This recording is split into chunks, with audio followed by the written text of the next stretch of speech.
Merci bien. Ok, eh ben bonsoir. Donc en effet, là on a démarré ce matin par des forêts. Là on va redescendre sur des forêts sous-marines. Et puis dans le courant de l'après-midi, on est passé de l'interface terre-mer, du littoral, enfin des rivières au littoral, à Frédéric, ce que nous a présenté sur les eaux côtières. Et puis là on va descendre un peu plus bas. Néanmoins, donc on va aller sur ces milieux au large de Port-Vendre, hein, où on a des canyons sous-marins. Et on va aller voir les impacts qu'il peut y avoir, notamment les effets du changement climatique et de la pollution, en particulièrement les pollutions plastiques. Alors, avant de partir dans le fond des mers, j'aimerais bien revenir sur quelques petits concepts et faire un peu comme Alexandre tout à l'heure avec un début d'histoire. Alors là, je l'ai placé au début du 19e siècle, où l'idée, c'est l'ensemble des travaux qui ont pu avoir lieu jusque-là se sont concentrés forcément sur des milieux de petits fonds, puisqu'on n'avait pas d'accès aux environnements profonds. Mais néanmoins, ont permis de pas mal caractériser les habitats, et mon pointeur est là, voilà, notamment grâce à Jean-Victor Audouin et Henri Milne-Edouard, où on a une caractérisation de 4 types d'habitats. La zone littorale qui fait partie du rivage qui est soumis à l'action des marées. C'est ce qu'on considère aujourd'hui comme étant la zone tidale. La zone des laminaires, donc une zone où il y a une grande concentration d'algues sur côte rocheuse jusqu'à 25 mètres de profondeur, qu'on peut associer comme étant la zone infralittorale. Et notamment ici, en Méditerranée, le développement de Posidonie. Et ensuite, une zone, les corallines, qui est une autre famille d'algues, des algues rouges qui vont se développer entre 25 et 90 mètres de profondeur, ce qu'on appelle la zone aujourd'hui circalittorale, où se développe notamment dans la partie un peu supérieure le coralligène. Et si vous avez regardé la carte de Frédéric sur les habitats de la réserve marine, on voyait ce côté Posidonie coralligène, hein, qui sont dans les habitats, notamment les zones de protection renforcée. Et enfin, une zone qu'ils appelaient à l'époque la zone des coraux des mers profondes, qui s'étend jusqu'à quasiment 200 mètres de profondeur et qui correspond aujourd'hui à ce qu'on a tendance à appeler la zone mésophotique, c'est-à-dire la zone où on commence à perdre la lumière. Et puisque à peu près vers 200 mètres, il y a plus d'intensité lumineuse qui arrive à descendre, et donc on va perdre tous les organismes photosynthétiques. Et donc ce serait la base du circalittoral, c'est la fin du plateau continental. Donc cette vision-là, voilà, parfait. Elle était restreinte finalement qu'aux 200 premiers mètres de profondeur, ce qui est un petit peu limitant par rapport à l'ensemble des fonds océaniques, hein, qui peuvent descendre jusqu'à plus de 10 000 mètres de fond. Ça représente une toute petite portion des habitats, même si c'est une zone où se concentre énormément de choses, énormément d'activités, et on en a largement parlé juste avant. Et donc, on a considéré pendant longtemps que finalement les grands fonds océaniques étaient des zones où le milieu était trop hostile, inaccessible, sans oxygène, impropre au développement de la vie. Et notamment Charles Darwin, qui a entre autres est quand même bien connu pour avoir lancé les théories de l'évolution, lui considérait qu'au-delà d'une certaine profondeur, il y a un zéro de la vie.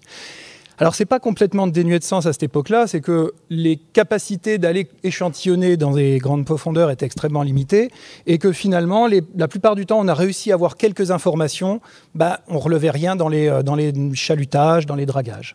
Et donc, jusqu'à la moitié du 19e siècle, on considère que, effectivement, il n'y a pas de vie en profondeur, et la plupart des relevés soutiennent plutôt cette hypothèse.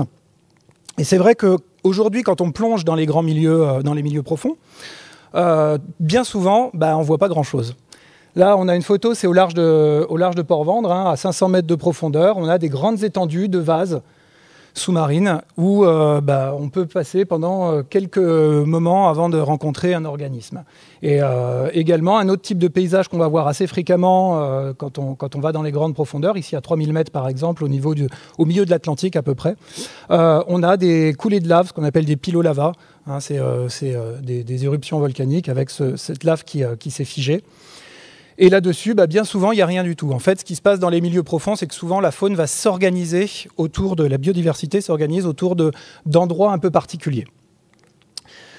Alors, tous ces concepts-là, ils ont quand même évolué à partir du milieu du 19e siècle.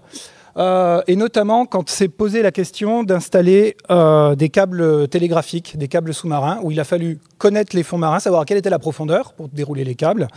Et puis, il y a eu tout un regain de savoir est-ce que finalement la vie peut aller quand même se développer dans ces milieux qui paraissent inaccessibles.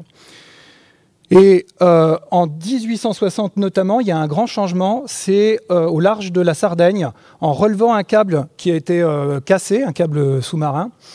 À l'époque, on s'est aperçu que sur ce câble, à des zones qui étaient considérées à 1500 mètres de profondeur, ce câble était colonisé par des coraux et des huîtres, cette espèce-là, des huîtres profondes, Neopycnodonte cochléar. C'est une petite huître qui fait 6 cm d'envergure et qui vit notamment beaucoup en profondeur. Et donc là, ça a remis à bas pas mal de concepts sur le fait que la vie peut se développer, et peut se développer en grand nombre. Le câble était complètement colonisé. Ce qui a amené, évidemment, ça a suscité un peu l'imaginaire de toute cette période de début de la fin du 19, à la deuxième moitié du 19e siècle. Et par exemple, Jules Verne, dans 20 milieux sous les mers, décrit à 300 mètres de profondeur une limite où on a du corail qui commence à se développer avec des grandes végétations minérales, des sortes d'arbres pétrifiés sous la mer. Et l'image qu'on voit ici de ce corail qui dessine, ça correspond à des espèces qu'on connaît effectivement aujourd'hui dans ces milieux-là. Alors peut-être pas avec ces proportions-là exactement, quoique. Et donc tout ça, ça a relancé un intérêt énorme sur la connaissance de ces milieux profonds. Et c'est la base des grandes expéditions de la fin du 19e siècle, comme le HMS Challenger par les Anglais, qui a fait le tour du monde pendant 4 ans. Mais également, en France, on a développé des grandes expéditions avec le Talisman, par exemple, ici. Alors là, l'image a sauté un peu, mais en gros, c'est au large de l'Atlantique. Il y a la même chose, le Travailleur, qui a travaillé en Méditerranée. Et on a donc ces expéditions où on fait des chalutages dans les fonds marins pour relever, identifier ce qu'il peut y avoir comme type d'organisme. Et assez rapidement, on va s'apercevoir que quand on fait cet échantillonnage systématique, il y a des choses. Et il y a pas mal de choses, en fait. Donc on a relevé notamment, ici c'est une reconstitution par Henri Filol en 1885, donc à la suite des travaux du Talisman, où il a imagé, là c'est des jolies planches, pour montrer un peu les types de faune qu'on peut avoir dans ces milieux-là, entre 500 et 1000 mètres, avec certains types de coraux, des gastéropodes, des échinodermes, des étoiles de mer, des crustacés. Et puis pareil, entre 1500 et 2000 mètres de fond, on va trouver également d'autres espèces qui se développent, des biocénoses un petit peu différentes, donc des assemblages d'organismes un peu différents, mais dont jusque-là, on n'avait pas vraiment soupçonné l'existence. Alors depuis, on a des autres moyens pour travailler et pour aller imager ces fonds marins. Donc on a notamment tous ces engins, les submersibles, on en a beaucoup entendu parler la semaine dernière, tels que le Nautile, les ROV, donc les robots téléopérés, ou également des drones qu'on peut lancer sous l'eau et qui vont cartographier, imager, identifier, on peut même échantillonner, il y a des bras sur ces engins-là, pour aller collecter à la fois des images et des échantillons au fond. Donc maintenant, on connaît beaucoup mieux ces milieux, même si on en a échantillonné finalement qu'une toute petite partie par rapport à l'envergure des océans. Et parmi les organismes remarquables qui ont été identifiés dans ces milieux profonds, j'aimerais attirer votre attention sur les coraux d'eau profonde, qui sont un véritable patrimoine naturel et une ressource pour la biodiversité. Donc voilà une image au large de Marseille, au niveau du canyon de Cassidienne. Alors on est entre guillemets à 220 mètres de profondeur, mais c'est une zone où va se développer des récifs de coraux profonds avec différentes espèces, là notamment ces coraux blancs, Madrepora oculata, en jaune on a plutôt des éponges ici, encore d'autres là, et puis vous voyez il y a des poissons qui vont graviter un peu autour. Alors on appelle ça des coraux profonds, ou des fois on envoie le terme coraux d'eau froide parce qu'ils se développent uniquement dans des eaux entre 2 et 14 degrés. Alors, le fait de trouver ces organismes dans ces eaux-là, c'est pas si anodin que ça. En fait, quand on prend l'océan, il y a une toute petite partie où les eaux sont assez chaudes, et les coraux qu'on a l'habitude, vous avez peut-être plus l'habitude de voir quand on entend parler des coraux tropicaux, des récifs de coraux tropicaux, sont vraiment restreints aux zones tropicales et autour de l'équateur, alors qu'en fait, l'essentiel des océans, et notamment les fonds marins, sont tapissés par des eaux qui sont très froides, soit au niveau des pôles, soit sur l'ensemble des fonds marins. Et donc on va retrouver, depuis toutes les séries d'explorations sous-marines, ont identifié la présence de tout un tas de grandes familles de coraux qui se développent aussi bien depuis les zones boréales, que jusque dans les zones australes, dans les fjords par exemple de Norvège, dans les fjords de Patagonie, ou alors beaucoup plus profondément en plein milieu des océans. Dans différents types d'habitats, vous voyez, on en trouve de 5 mètres jusqu'à plus de 4000 mètres. Et avec différentes familles, alors je vais juste illustrer les plus remarquables, les assemblages qu'on voit les plus fréquemment et qui ont vraiment une fonction dans les habitats assez importante. C'est notamment des coraux qu'on appelle mous. Alors ce terme qui est un peu galvaudé, mais bon, il reste souvent comme un nom vernaculaire. En fait, c'est les gorgones. On les appelle comme ça parce que c'est un squelette qui est essentiellement constitué de protéines avec un tout petit peu de fibre de carbonate qui permet de rigidifier. Mais en gros, on va voir ces gorgones, sous l'influence du courant, elles peuvent onduler. Elles absorbent l'énergie. Et donc, ça se représente par c'est des colonies avec plein de petits polypes qui couvrent tout ça. Qui peuvent avoir des tailles variables. Certains sont extrêmement importants. Là, on a quasiment des tailles d'arbres. Et d'ailleurs, quand on a toutes ces gorgones qui sont implantées sur les fonds marins, on a quasiment des forêts sous-marines. C'est pour ça que ça fait le lien avec la partie de ce matin dans la Massane. Donc c'est un terme qui est consacré maintenant, hein, les forêts animales sous-marines, qui est utilisé par de plus en plus de personnes. Et c'est vraiment ce qui se passe. On a un effet canopé avec du coup un courant qui est un peu différent entre ce qui est au-dessus et en dessous, des animaux qui sont protégés par en dessous, une diffusion aussi bien de la température, de l'oxygénation qui change. Et donc ça crée vraiment ces habitats tout à fait particuliers. Autre type de coraux mous, mais une autre famille, sont les antipatères qu'on appelle du corail noir, parce que le squelette de protéique est, voilà, vous voyez, très noir.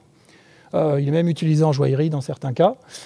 Et la particularité, c'est que ce sont des organismes, des espèces qui vont avoir une très très grande espérance de vie. La Leiopathes, celui-là provient du large d'Hawaï, a été identifié comme pouvant vivre plus de 4200 ans. C'est a priori parmi les organismes vivants qui ont la plus grande espérance de vie. Et là, on en voit ici on est au large de la Bretagne, sur un piton rocheux. On a la profondeur qui est 957 mètres, voilà, et couvert de ces antipatères. Et puis ensuite, il y a d'autres types de coraux qui vont se développer, que moi j'affectionne beaucoup. Ce sont les coraux qu'on dit durs. Alors le terme, c'est scléractiniaires. En fait, ils ont un squelette qui est uniquement fait de carbonate, ou en tout cas très majoritairement fait de carbonate. Ce qui va changer les choses, c'est qu'à leur mort, du coup, le squelette reste en place, et donc la fonction, quand il crée une structure, cette structure reste en place malgré la mort de l'organisme, alors que les coraux mous, à leur mort, tout est désagrégé. Donc on a un exemple ici avec ce joli polype, c'est un corail solitaire, Desmophyllum dianthus, qui va vivre en ce qu'on appelle en association grégaire. En fait, ils sont les uns à côté des autres, et donc ça forme des espèces de murs de coraux solitaires qui vont du coup former des sortes de récifs. Et enfin, une espèce extrêmement emblématique parmi ces scléractiniaires, des coraux qui sont coloniaux, notamment Desmophyllum pertusum, qui est anciennement connu comme l'Ophelia pertusa, qui a la particularité, donc eux, de former un bourgeonnement des polypes qui apparaissent les uns au-dessus des autres. Donc c'est un même organisme qui fait de la reproduction asexuée, c'est-à-dire du clonage, où on va avoir une procréation de ces petits polypes qui grandissent les uns au-dessus des autres. Et mis ensemble, ils vont pouvoir former des structures extrêmement importantes, extrêmement complexes, en 3 dimensions, et former vraiment des récifs au sens strict. Et ces récifs, il n'y a pas si longtemps, on pensait qu'ils étaient assez restreints parce que ceux qu'on avait identifiés étaient de petite envergure. Mais depuis, à force de faire des explorations dans ces grands fonds, on a identifié au large de la Norvège Rostrif, qui est un récif de l'Ophelia qui s'étend sur 43 km de long et pratiquement 7 km de large. Et encore plus récemment, il y a quelques années, au large de la Mauritanie, je ne vois pas la couleur apparaître, mais il est dans cette zone-là. On a un récif qui fait 500 km de long, plus de 500 km de long, pareil, essentiellement dominé par Desmophyllum pertusum, donc l'Ophelia pertusa. Donc c'est des structures qui n'ont rien à envier aux grands récifs de coraux tropicaux qu'on peut trouver, la Grande Barrière de Corail ou au large du Belize. Alors l'intérêt de ces organismes, c'est la fonction qu'ils ont dans les habitats. Ils sont ce qu'on appelle, ce sont des espèces ingénieurs, c'est-à-dire qu'ils construisent un nouvel habitat. Le fait de former ces récifs change l'habitat où ils étaient, avec des structures où on va avoir une zone vivante du corail, des zones mortes et puis des débris éventuellement autour. Donc c'est ce qu'on peut voir ici, avec tout ce qui est blanc, c'est la partie où les polypes sont encore vivants. Et en fait, ils produisent un mucus pour se nettoyer. C'est pour ça qu'ils apparaissent encore bien blancs. Et le blanc, en fait, qu'on voit, c'est le squelette qu'on voit par transparence à travers les tissus. Ce qui est en arrière, qui est un peu plus sombre, là, marron, ça correspond à une fraction où sont les anciens polypes, quand cette fraction était plus jeune. Depuis, ils sont morts. Donc ça a été un peu sédimenté, mais ça crée du coup une zone un petit peu différente qui va attirer des organismes qui vont préférer se fixer sur cette zone-là plutôt que sur la frange vivante. Donc c'est exactement ce qu'on a sur cette image. La partie vivante ici de ce Madrepora, et sur la base, on a des huîtres profondes, néopycnodontes cochléaires, qui se sont mises en place, et quelques Desmophilum dianthus, des coraux solitaires. Et donc ça, à une plus grande échelle, quand ça se structure, on a une fragmentation de l'habitat avec des zones très vivantes, exposées au courant, qui vont abriter des zones un peu plus abritées du courant, et d'autres où on va avoir les coraux morts qui sont colonisés par d'autres types d'organismes, et ainsi de suite. Et donc ça donne quelque chose qui est extrêmement complexe, extrêmement riche, et qui permet d'un développement énorme de la biodiversité qui n'interviendrait pas s'il n'y avait pas ces organismes à la base. Donc c'est pour ça qu'on les appelle espèces ingénieurs. Et en ça, elles vont servir d'habitat, de refuge, de nurserie pour tout un tas d'organismes. Donc voilà un exemple ici avec des gorgones où on voit des oursins qui se sont installés. Il y a du sébaste, donc des dorades sébaste qui vient se cacher au milieu des branches. Un autre exemple ici, une mostelle qui tourne autour du massif. Et quand on regarde à l'intérieur, alors il faut vraiment zoomer, mais on a des juvéniles qui sont tout petits, qui vivent au milieu des branches du corail. Et donc ça, ce qui est rigolo, c'est quand on revient d'une année sur l'autre, on retrouve souvent les mêmes poissons qui tournent autour des mêmes massifs. La même chose, on a un congre ici qui s'est caché dans cette anfractuosité. On en va trouver du grenadier, en fait, tout un tas d'espèces, et notamment des espèces qui sont commerciales, qui sont pêchées. Donc la dorade, c'est le cas, le grenadier, par exemple, aussi. Et donc, en fait, ces massifs vont servir de ressources aussi pour tout ce qui est pêche halieutique. Ce qui est un autre problème, on va revenir dessus. Et puis, il n'y a pas que des poissons, il y a tout un tas d'autres organismes. Là, j'ai mis un exemple avec ce crabe batial, mais en fait, il y a énormément d'organismes qui vivent, qui sont inféodés à ces habitats. Alors, en Méditerranée, on a la chance d'avoir tout un tas de coraux profonds qui sont développés. Et plus on plonge, j'ai envie de dire, plus on en découvre. Donc là, il y a des gros massifs qui ont été découverts il n'y a pas longtemps au niveau de la mer d'Alboran, qui ont une étendue assez importante. Depuis 2008, on a redécouvert l'existence et en fait, on s'est aperçu que c'était beaucoup plus étendu que ce qu'on pensait dans le golfe du Lion, notamment le numéro 10. Alors ici, c'est Cassidaigne au large de Marseille et puis celui-là, le canyon de la Casse-du-Thier, qui est au large de Port-Vendre, où on a des concentrations de coraux extrêmement importantes. Et un petit peu en dessous, après, dans la partie espagnole, Cap Creus, pareil, on a des coraux qui sont très bien développés. Et puis là, très récemment, il y a 2 ans, il en a été identifié. Le point n'est même pas encore sur cette carte, puisqu'elle est à peine ancienne. Ici, dans le channel, entre la Corse et l'Italie, où on a des jolis massifs. Oups, je suis revenu en arrière. Des jolis massifs qui se développent. Et donc, en gros, plus ça va et plus on en découvre. Donc, c'est vraiment des organismes qui sont finalement assez bien développés, finalement, en Méditerranée. Alors, plus particulièrement, on va se rapprocher un petit peu de nous. Au niveau du canyon de Méditerranée, et particulièrement au large des côtes des Pyrénées-Orientales, en fait, on connaît la présence de ces coraux-là depuis au moins la fin du 19e siècle, et notamment sous l'impulsion de Henri de la Casse-du-Thier, qui est donc un éminent zoologiste, le fondateur de la station marine de Bagnols-sur-Mer, aujourd'hui l'Observatoire océanologique de Bagnols, où on voit ici sur sa table de travail, ce gros morceau-là, c'est du Dendrophylia ramea, qui vit généralement entre 100 mètres et 300 mètres, en gros, c'est la zone où on va majoritairement les trouver. Et puis la petite branche ici, qui n'est pas facile à distinguer, qu'il est en train de dessiner, c'est du Madrepora oculata, des coraux qu'on va trouver beaucoup entre 200 et 600 mètres de profondeur. Et là, sur une illustration de la Casse-du-Thier, on voit celui-là, ce qui s'appelle Lophoelia prolifera, mais qui est aujourd'hui Lophoelia pertusa, ou qui a rechangé de nom d'ailleurs, qui s'appelle Desmophilum pertusum. Donc déjà à l'époque, ils avaient été identifiés vraisemblablement par des dragages. Les pêcheurs, des fois, en remontent. Et donc on a ces collègues de coraux qui sont intervenus dans cette carte qui est peut-être l'une des premières cartes sous-marines de Méditerranée établie par Pruvot en 1894, où on a ici le canyon La Casse-du-Thier. Nous on est par là. hop, le cap BR est là. Donc le canyon de la Casse-du-Tier qui est ici, le canyon du cap de Créouse qui est ici, et la transposition aujourd'hui.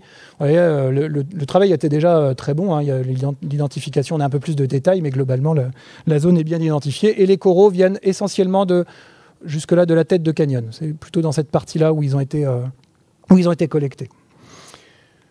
Alors, ces canyons, justement, quelques mots quand même pour expliquer ce que c'est.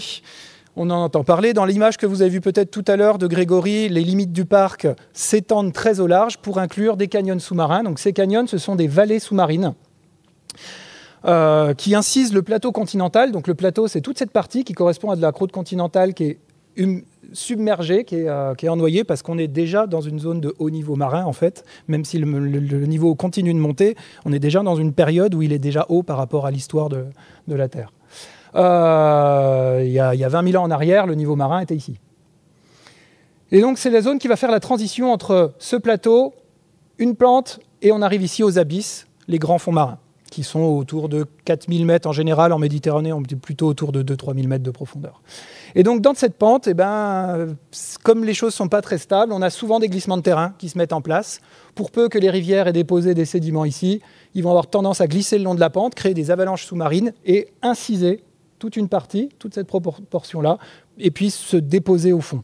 Et créer des grands... Oups, pardon. Ah, il remonte tout seul. Hop là. Créer des grands cônes sous-marins au pied des canyons.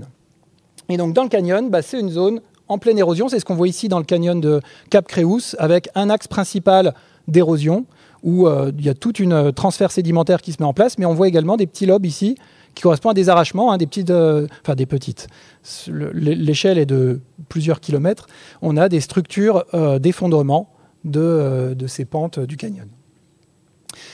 Donc c'est un transfert sédimentaire, mais ce n'est pas qu'un transfert sédimentaire. Le fait qu'on ait ces vallées va créer également une courantologie particulière. On a soit des courants qui descendent, soit des courants qui remontent à travers ces canyons, et qui vont permettre des flux de particules, notamment tous ces petits points blancs là, que le poisson essaye d'aller manger.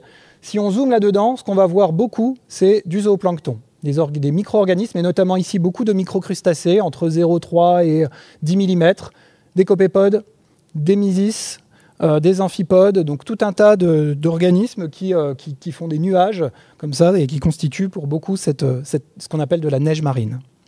Et c'est vrai que des fois, il y a des tempêtes de neige marine, on ne voit quasiment plus rien. C'est impressionnant la quantité de particules. Et derrière, les coraux vont se faire une joie d'aller manger ces organismes. Donc là, on voit ici des petites particules, ce n'est pas très évident à détailler, mais avec les tentacules, le corail attrape, ici ce sont des artémias, hein, on est en aquarium, mais voilà, in situ, on a ici un petit mysidacée qui a été capturé. Il fait quasiment 1 cm de long, donc ce qui est d'ailleurs la taille maximale que doit pouvoir attraper cet organisme-là, ce Lophelia, où il a, avec ses tentacules, attrapé ces petits zooplanctons. Et donc ils vont s'en nourrir, et c'est vraiment ça la clé du succès de ces organismes, c'est parce qu'il y a une courantologie qui amène des nutriments, qui fait vivre ce zooplancton, et eux ensuite vont servir de ressources trophiques pour les coraux, qui eux-mêmes vont permettre de servir d'abri pour tout un tas de biodiversité. Et c'est ce qu'on va voir. Donc, le long de Canyon la Casse-du-Tier, alors l'orientation est un peu bizarre, le nord il est vers la droite de l'image. Mais le long des flancs, on va avoir tout un tas de colonies qui viennent s'accrocher sur la partie dure, sur les flancs du canyon, et puis aller capturer le flux de zooplancton qui passe. Et puis dans le fond, dans l'axe, dès qu'il y a un petit substrat dur, les coraux le colonisent et viennent s'émanciper. Et pareil, s'orientent généralement face au courant pour optimiser la capture de proie. Et donc on a ce lien qui est très important entre la proie et le prédateur pour la formation de ces récifs. Et le canyon de la Casse-du-Tier, particulièrement dans le golfe du Lion en tout cas, est une zone extrêmement riche en coraux. Alors ça c'est bien, le problème c'est qu'on est sur des milieux qui sont également très fragiles, même s'ils sont assez loin. J'ai parlé de 500, des fois quelques milliers de mètres de profondeur. Canyon de la Casse-du-Tier, on est à 20 km au large à peu près, depuis ici. Et malgré tout, on va voir qu'il y a énormément de menaces qui peuvent peser sur ces habitats qui sont évidemment très fragiles. Alors la première, celle qui a été identifiée depuis pas mal de temps, c'est l'impact de la pêche, et notamment la pêche au chalut, où lorsque les chaluts raclent le fond, ils vont complètement raser ces forêts sous-marines. Avec une particularité, c'est que le taux de croissance, je ne l'ai pas précisé ici, est beaucoup plus réduit pour ces coraux-là que ne peut l'être pour les coraux tropicaux. Les coraux tropicaux, les formes branchues peuvent atteindre de l'ordre de la dizaine, vingtaine de centimètres par an parfois. Ici, on est plutôt de l'ordre du millimètre. Donc, casser un récif qui fait 1 mètre, ça mettra des centaines, voire des milliers d'années avant de le retrouver. Alors néanmoins, ça c'est vrai beaucoup dans l'Atlantique. Il y a énormément de chalutage et il y a maintenant des interdictions. Hein, quand on n'a plus le droit de chaluter normalement au-delà de 800 mètres de profondeur. S'il y a des coraux, théoriquement, on n'a pas le droit de chaluter dans la zone, en tout cas au moins dans une limite jusqu'à 400 mètres de profondeur. Après, le problème, c'est d'aller surveiller quand on est très au large. Les problèmes que le parc connaît un peu voilà, sur ces milieux profonds. Et en Méditerranée, ceci dit, il y a assez peu, en tout cas dans les zones autour de Port-Vindre, on a assez peu de chalutage à l'intérieur du canyon. Par contre, ce qu'on voit beaucoup plus, voilà, et que ont nos collègues espagnols dans les canyons catalans, c'est du chalutage sur le plateau, où là on a voilà, tous les traits de chalut qui sont passés sur les bordures du plateau continental, qui ont tendance du coup à remobiliser du sédiment. Et je vous ai montré, il y a beaucoup de vases qui va tomber dans ces canyons et notamment tomber sur les coraux. Et donc là, on voit des coraux, on est dans le canyon de Blanes, où la frange vivante, blanche est toute petite et tout le reste a été enseveli, perturbé par des flux de sédiments qui viennent de ce chalutage et qui ont été très très bien cartographiés par les collègues espagnols. Hein. Ils ont les suivis de déferlements de sédiments. On voit que toute la semaine, c'est perturbé, puis le week-end, ça s'arrête comme par magie, puis ça reprend ensuite dès le lundi. Donc ça, c'est un problème qui existe beaucoup, qui a été très bien étudié sur la partie espagnole, un peu moins ici. Donc là, il va y avoir des efforts à vérifier sur les pressions qu'il peut y avoir de ce chalutage de, entre guillemets, petits fonds. Après, ce qu'on voit beaucoup dans ces coraux, c'est des engins perdus, des filets, des palangres. Et là, il y a des endroits où on a des palangres dans tous les sens, qui évidemment fragilisent énormément les structures, soit parce que quand il y a du courant, les palangres viennent arracher des portions de coraux. Donc ça, c'est un problème qui est pas de l'ordre du chalutage, on a tout cassé, mais quand même, il y a des effets assez notoires. Donc ça, c'était les problématiques de la pêche. Maintenant, il y en a d'autres, et malheureusement, depuis quelques années, on s'aperçoit que le changement climatique a un effet et va avoir un effet extrêmement important, et notamment en profondeur. Et la Méditerranée particulièrement est la première sensible à ces effets du changement climatique, en tout cas les coraux vivants en Méditerranée, puisque je vous ai dit tout à l'heure, ce sont des coraux d'eau froide, dont leur température maximum connue est autour de 13-14 degrés. Donc en Méditerranée, ils sont déjà là au large de Port-Vendre, le canyon de la Casse-du-Thiers, il fait 13,5 degrés dans les zones, ce qu'on appelle les zones intermédiaires, entre 200 et 1000 mètres de profondeur. Donc ils sont déjà à la limite maximum qu'on peut connaître de ces espèces. Le problème, c'est que toutes les modélisations climatiques ont tendance à montrer qu'on va avoir des augmentations, et y compris de ces eaux profondes, y compris jusqu'à 1000 mètres de profondeur. Alors, suivant les scénarios, ça peut osciller un peu, mais on est de l'ordre de 0,8 jusqu'à 3 degrés par certaines zones. On a des cas extrêmes du côté de Malte, mais rien que déjà dans l'Adriatique et ici. Vous voyez qu'on est à côté d'un gros îlot de chaleur, si j'ose l'appeler comme ça, où on va avoir des augmentations de près de 2 degrés dans les 50 à 100 ans à venir. Ça dépend de comment les choses vont évoluer. Donc là, clairement, on risque de dépasser leur capacité d'adaptation. Autre problématique, et alors encore plus vrai en Méditerranée, la problématique de pollution, des déchets. On a évoqué qu'il y a des suivis de déchets par le parc, même s'il ne faut pas tout ramasser sur la plage, si j'ai bien compris. En tout cas, pas ce qui est bois, et voilà. Alors, un des gros soucis qu'on a dans ces canyons sous-marins, c'est qu'on s'est aperçu qu'il y a des endroits, c'est des véritables décharges sous-marines. Et ce n'est pas le pêcheur qui a perdu quelque chose, hein. C'est vraiment de l'exportation du continent, via notamment quand il y a des crues où tout va raviner et va être emporté et suivre le courant qui naturellement descend par ces canyons et emporte tout ça et vient le répandre dans ces milieux. Et c'est ce qu'on voit ici, là, relevé, donc c'est les plateaux continentaux, les pentes, les canyons, et puis ensuite on est sur des monts sous-marins. Et vous voyez que c'est vraiment les zones où on a le plus de concentration de déchets rapportés. Hein. On est de l'ordre de 10 morceaux par hectare. Et donc c'est vraiment, ces canyons sont des zones de transfert qui posent de gros problèmes. Un exemple ici, nous on a relevé voilà, ce corail-là, et ce film-là un peu bizarre, c'est du polyéthylène de faible densité, c'est l'équivalent d'un sac plastique, un peu vieilli, on ne sait pas depuis combien de temps il est là, mais voilà, on a confirmé. Généralement les valeurs, c'est quasiment les 3/4 des déchets observés sont des plastiques. Après, il y a un petit peu de filets de pêche et quelques objets métalliques. Et parmi tout ça, je l'évoquais, la Méditerranée, c'est vraiment le pire, malheureusement. Alors, on le sait déjà dans les eaux de surface, il y a eu pas mal de relevés. On a eu tout un tas de campagnes, il y a eu des missions Tara notamment, qui ont eu des gros efforts de quantification dans les eaux de surface, où on s'est aperçu que la Méditerranée est la zone où il y a la plus de concentration de microplastiques. On arrive à des concentrations qui dépassent ce qu'il y a dans le 7e continent plastique, dans le Pacifique. Et le problème, c'est qu'en profondeur, on a des choses qui sont absolument phénoménales, où on a, dans le canyon de Messine, par exemple, 500 000 objets par kilomètre carré. Mais Cap de Créus, plus près d'ici, on est de l'ordre de quasiment 26 000 objets par kilomètre carré. Donc, c'est des quantités qui sont vraiment phénoménales. Avec alors des difficultés, c'est très variable suivant les canyons, c'est aussi très variable suivant l'effort d'échantillonnage. Il y a des endroits où on a juste une plongée, donc on n'a rapporté que quelques heures d'observation, puis il y en a d'autres où il y a eu des campagnes vraiment d'inventaire, et donc on a beaucoup plus de données.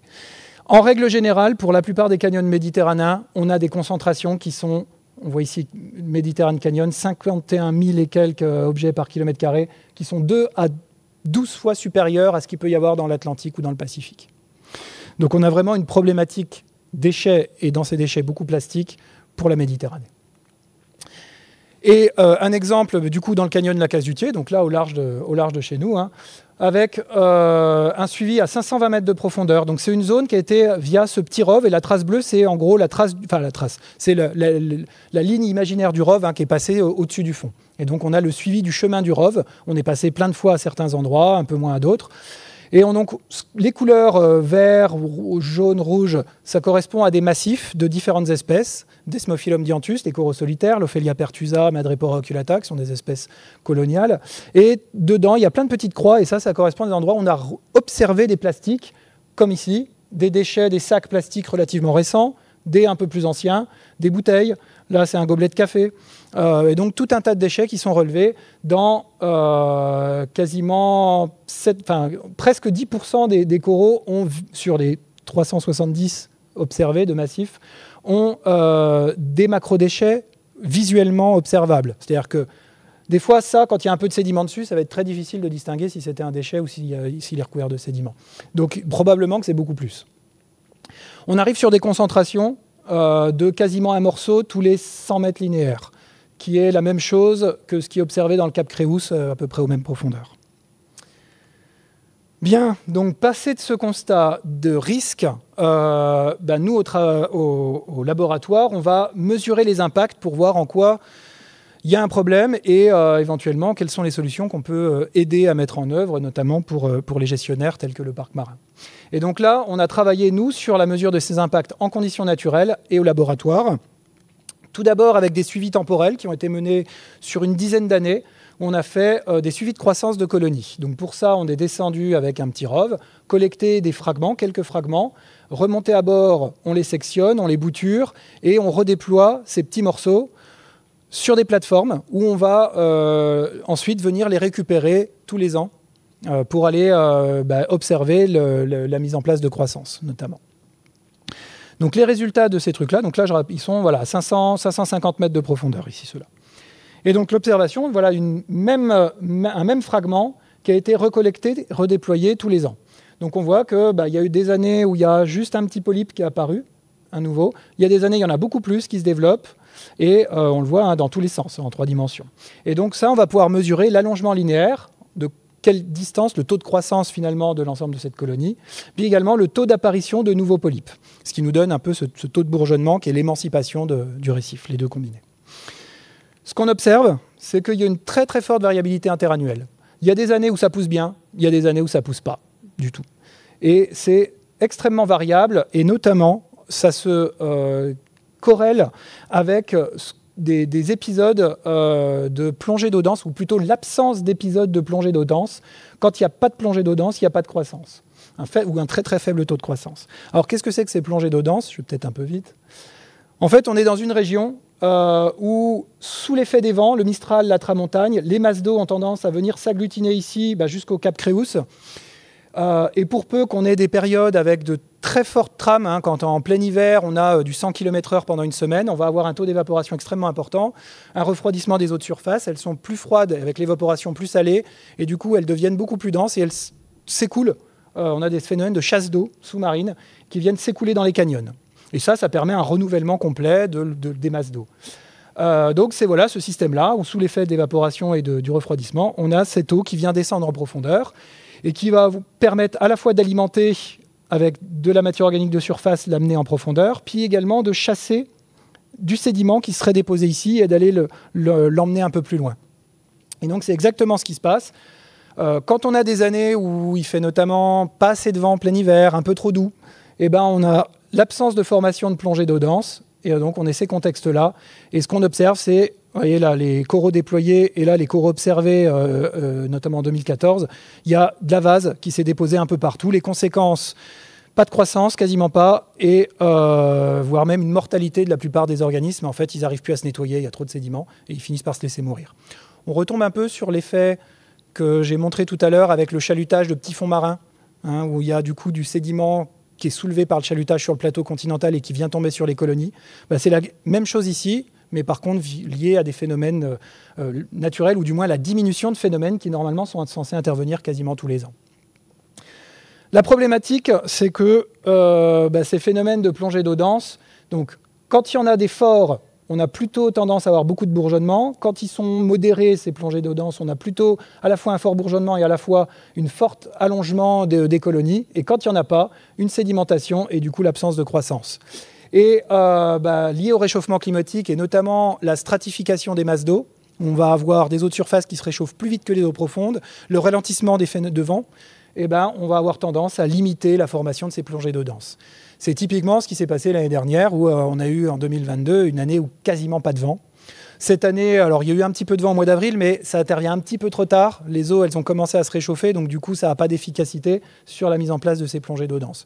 Et donc là, on voit effectivement depuis quelques temps, on est de plus en plus dans des conditions où on a ces systèmes-là, avec du coup des conditions de sédimentation dans ces milieux qui sont très importantes, et donc de risque de disparition des coraux sous l'effet de cette sédimentation.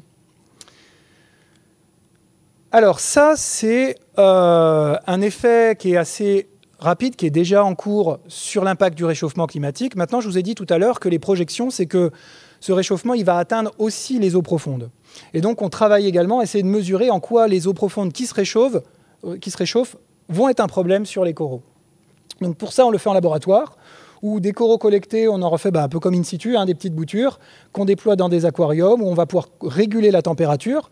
Par exemple, 13 degrés, c'est la température à laquelle on a collecté les coraux dans leur habitat, donc c'est l'équivalent des eaux profondes méditerranéennes. Et puis on peut les soumettre à des températures un peu plus froides, 10, un peu plus chaudes, 15, donc plus 2 degrés, ou 17, plus 4 degrés.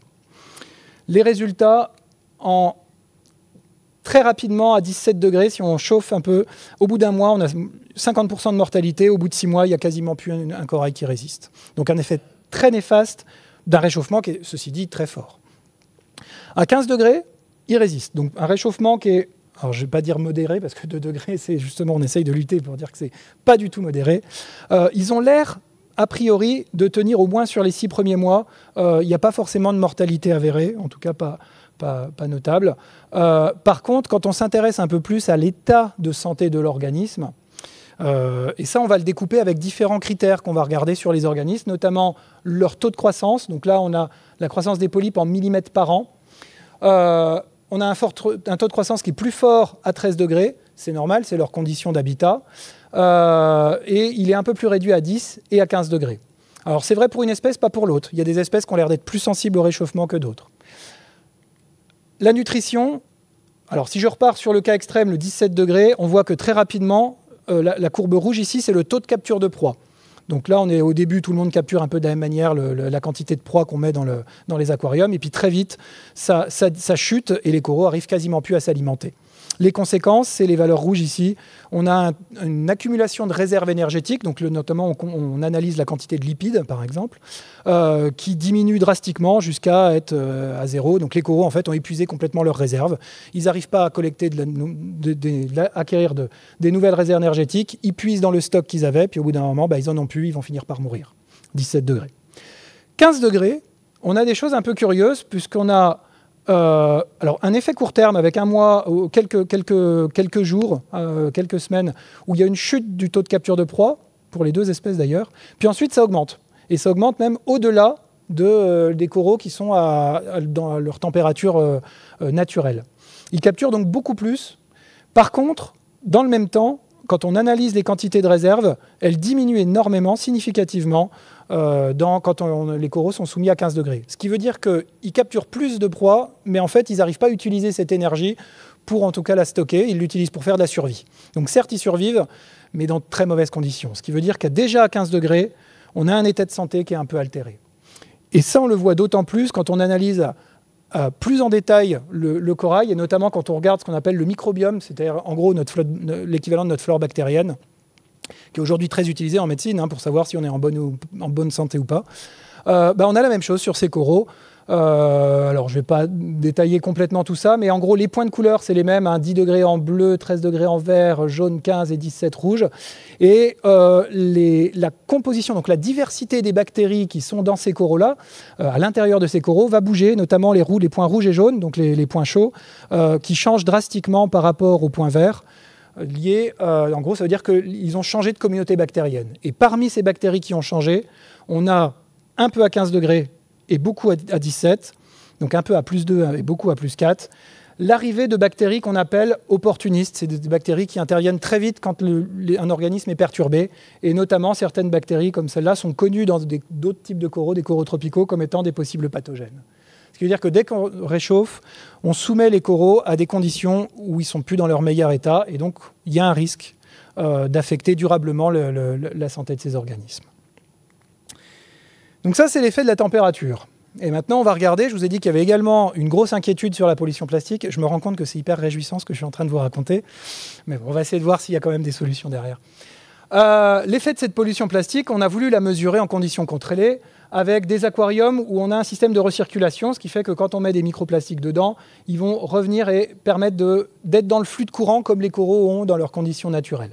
Donc ça, on a mis deux espèces, Desmophyllum pertusum, Madrepore oculata, qui sont les principales espèces constructrices de récifs dans ces canyons.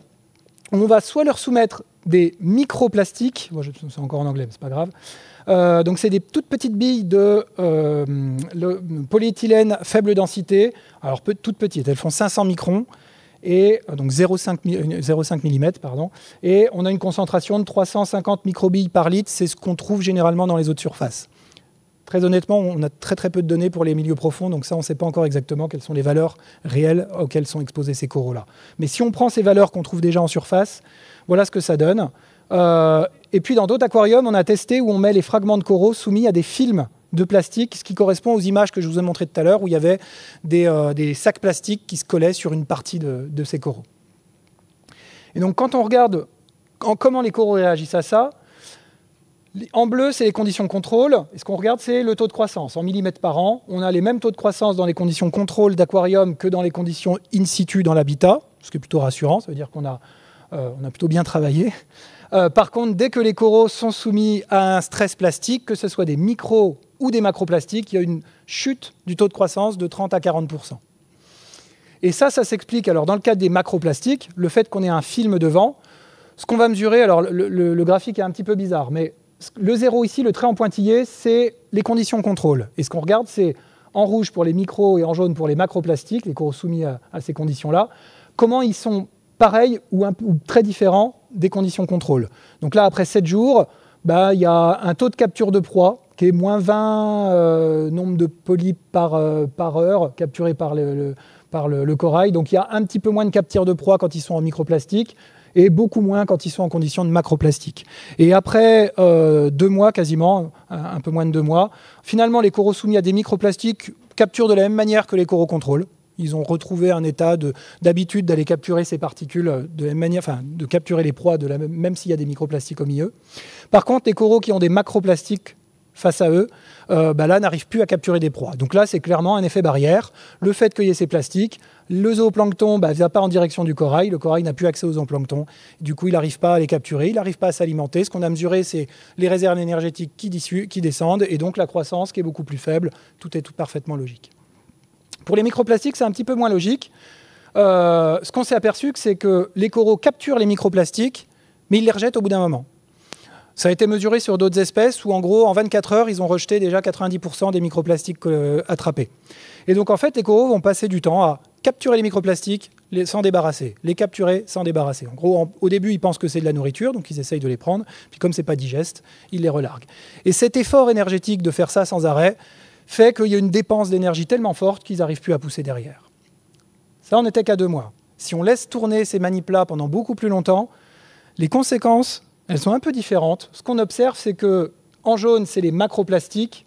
On a des coraux qui, soumis aux macroplastiques, au bout d'un moment, au bout de 5 mois, ont des taux de croissance qui sont similaires aux conditions contrôle.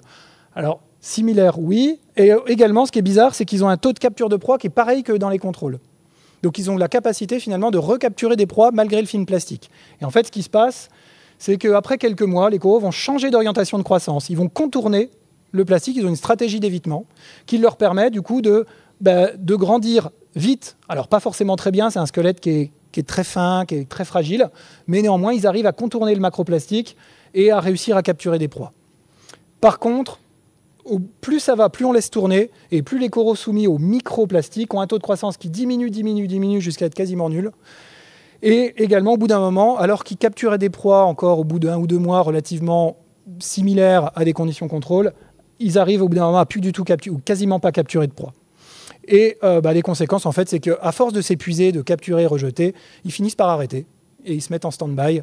Et là, on a du coup un taux de croissance qui est extrêmement réduit, il n'y a plus de capture de proie, et on aurait laissé un peu plus longtemps, je pense qu'ils seraient tous morts quasiment.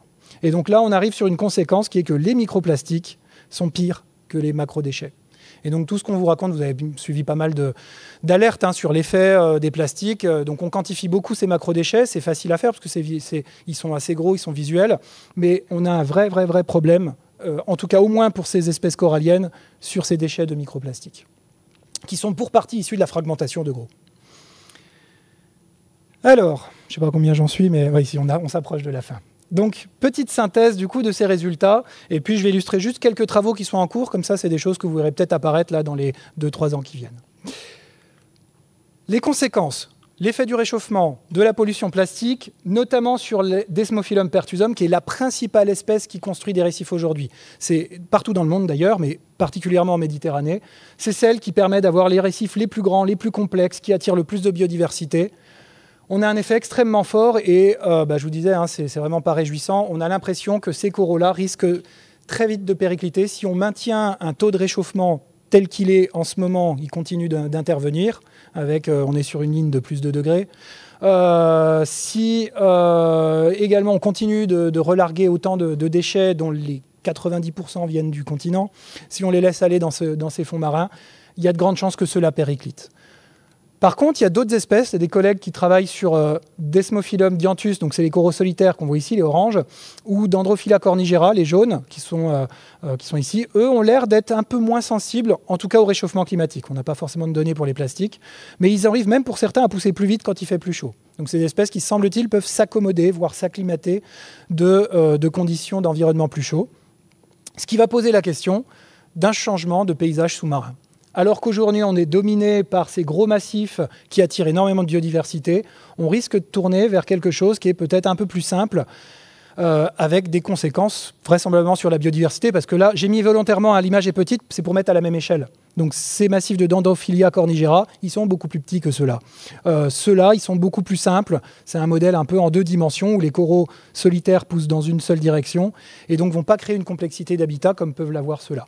On a exactement en fait la même chose qui est en train de se passer vraisemblablement que ce qui arrive aujourd'hui dans les systèmes tropicaux, où on a les coraux branchus qui dominaient, Acropora, Pocillopora, ces jolis coraux branchus, un peu comme ceux-là, qui dominaient dans les eaux tropicales, qui ont tendance à disparaître, et à la place, ils sont remplacés par des coraux massifs, type Porites, et les gros coraux en boule. Et derrière, les conséquences, c'est que ce n'est pas du tout la même capacité d'attirer de la biodiversité. Donc on a une perte nette, finalement, de biodiversité, et des usages aussi qui en sont faits, et notamment de la pêche, par exemple. Alors, pour aller creuser justement un peu plus ces questions-là, on a les travaux qui sont actuellement en cours avec d'étendre la démarche qu'on a développée en Méditerranée sur les coraux d'Atlantique, où dans l'Atlantique, les coraux vivent dans des eaux un peu plus froides, ils sont à 10 degrés au lieu d'être à 13. Et on se disait, finalement, même si ça réchauffe, peut-être qu'en partant de plus bas, ils auront un peu de temps, et ils vont pouvoir tenir. Et donc, on est allé travailler au large de Brest, dans le canyon de l'Ampol, où on a ces jolis massifs qui se déploient le long des falaises, avec, ici, donc c'est le rove Ariane, un autre type de rove. Des campagnes qui sont menées en collaboration avec l'Ifremer, avec des collègues de Boréa, qui est un laboratoire de Sorbonne Université sur Paris, et avec des manips en aquarium à Océanopolis notamment. Et les conséquences, alors l'année dernière, pour ceux qui étaient déjà présents au colloque environnement-climat, c'est Mathilde Chemel, qui est en thèse avec moi, qui avait présenté un poster là-dessus. Et donc je reprends juste des données. Les coraux d'Atlantique soumis, alors eux à 10 degrés, ils sont là, ils ont tendance à pas trop mourir, un petit peu en aquarium quand même, mais bon, il faut dire qu'ils ont été collectés à 800 mètres. Donc là, c'est compliqué de les maintenir bien en vie. Par contre, dès qu'on réchauffe, 13 degrés, il y a déjà un taux de mortalité important qui est de 50%. Et à 15 degrés, alors que les coraux de Méditerranée tenaient très bien, à 15 degrés, là, on a une mortalité, on a que 30% de survie. Après seulement 2 mois. Et là, on a reconduit des expériences sur un peu plus long terme. Et ce qui a été observé là, il y a quelques jours, en les laissant 4 mois, ils sont tous morts en fait assez rapidement. Donc, vraisemblablement, la température en tant que telle n'est pas forcément le problème. On disait qu'ils vivent jusqu'à 14 degrés. Potentiellement, oui, ceux qui sont déjà un peu acclimatés à ces eaux-là. Ceux qui vivent aujourd'hui à 10 degrés, vraisemblablement, un réchauffement, même un petit réchauffement, va déjà les impacter. Donc, c'est un problème qui est finalement pas que méditerranéen. Il va falloir s'intéresser à toutes ces eaux profondes.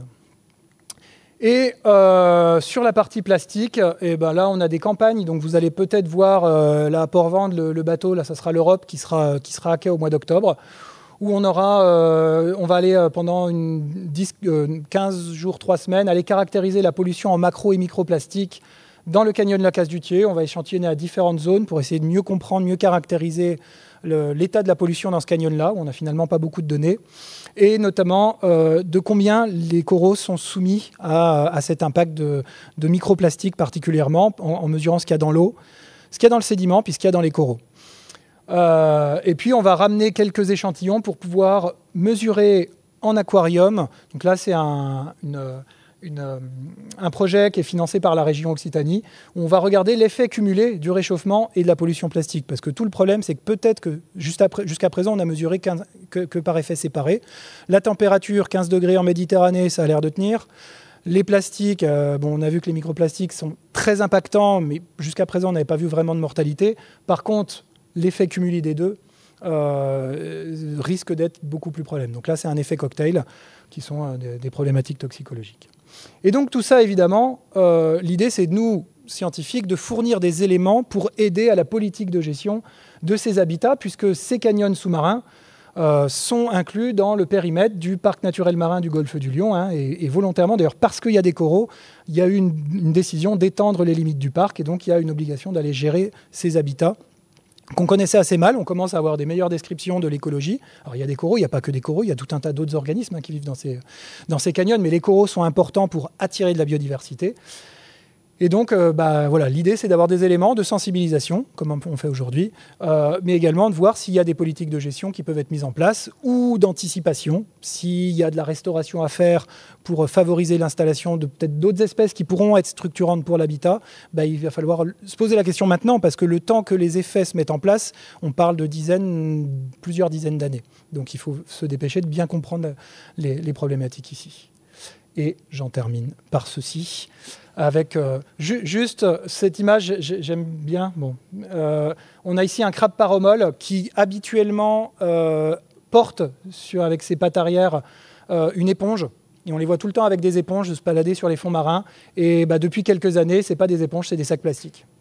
Donc c'est vraiment cet impact, il est ultra prégnant. Voilà, merci à vous.